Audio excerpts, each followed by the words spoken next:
Today I'm going to talk about how to distinguish desert tortoises from African spurred tortoises. And if you've watched many of my videos, you know I do a lot of hiking videos, and in those I hike sites across the state of Arizona, through southern Utah, through parts of California and Nevada. And what do these four states all have in common?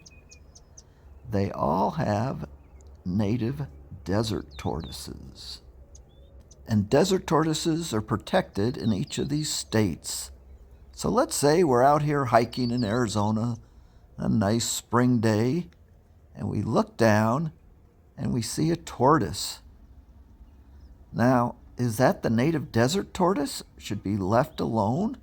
Or is that an African spurred tortoise, someone's pet that's either been released or gotten loose and is now in the desert and should be removed?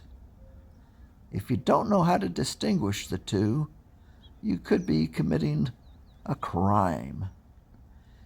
And if you don't know how to distinguish the two, you may not be being responsible in removing a non-native species that could compete against the native desert tortoise.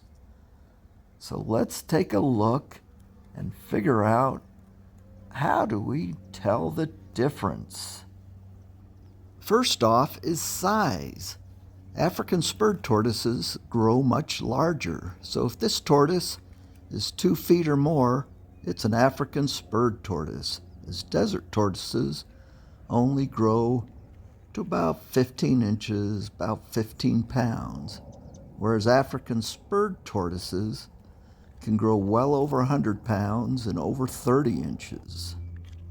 Another difference is that the scales on the forelimbs of this African spurred tortoise, or sulcata, are much more coarse than on a desert tortoise. So if you look and the forelimbs are almost spiny-like, that's an African spurred tortoise. Check the legs on this one out. And this is a desert tortoise, much finer. Another difference is desert tortoises have a neutral scoot. Yeah, that little triangle-shaped scoot right over the top of the head, between the marginals. Kind of sticks out right above the neck there. That's a desert tortoise, where African spurred tortoises, shown here, lack that neutral scoot. You can see on this African spurred tortoise that it lacks the neutral scoot, and instead of having that kind of triangle scoot over the head that points out, it's almost a V pointing in. There's a desert tortoise. You see it pointing out right over the head. And here's the African spurred. Another difference between African spurred and desert tortoises is found on the hind legs, the spurs. The African spurred has a very pronounced spur, where the desert tortoise, and both of these are females shown here, has a very minor spur. The neutral scoot is probably the best indicator on hatchlings, but you can also turn them over and look at the bottom of the carapace, and you'll see on a hatchling African spurred tortoise that it's kind of serrated. This is a hatchling African spurred tortoise, and you can see as you look at the back, kind of a serrated shell, and you can even see those leg spurs. Desert tortoises may be a little darker also, but colors can vary based on if they're dirty or dusty. Here's a nice desert tortoise. Okay, so here's your test. What type of tortoise is this, and how can you tell? If you look at it closely, it's darker, which would seem to indicate desert tortoise rather than African spurred, but it lacks the neutral scoot, which would seem to mean African spurred tortoise rather than desert tortoise. But I'm messing with you because this is a Chaco tortoise. So there are some other species that could be somewhat confusing as well.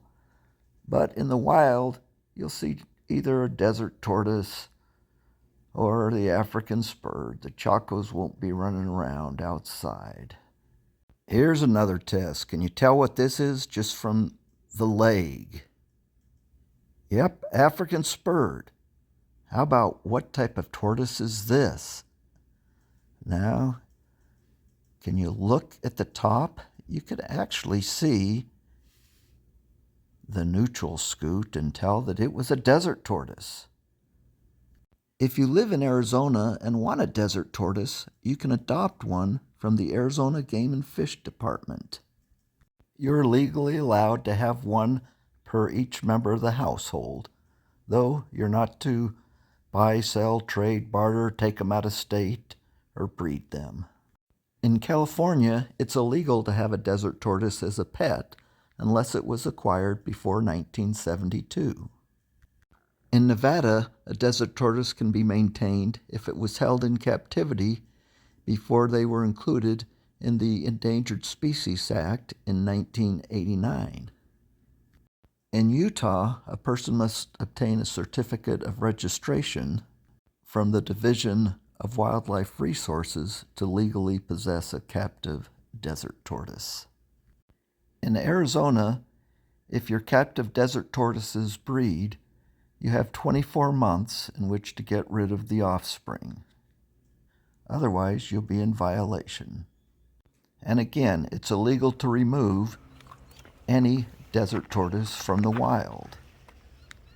You should also never return a captive desert tortoise to the wild, as it may expose native populations to disease or cause other issues. I hope you enjoyed the video and have a great day.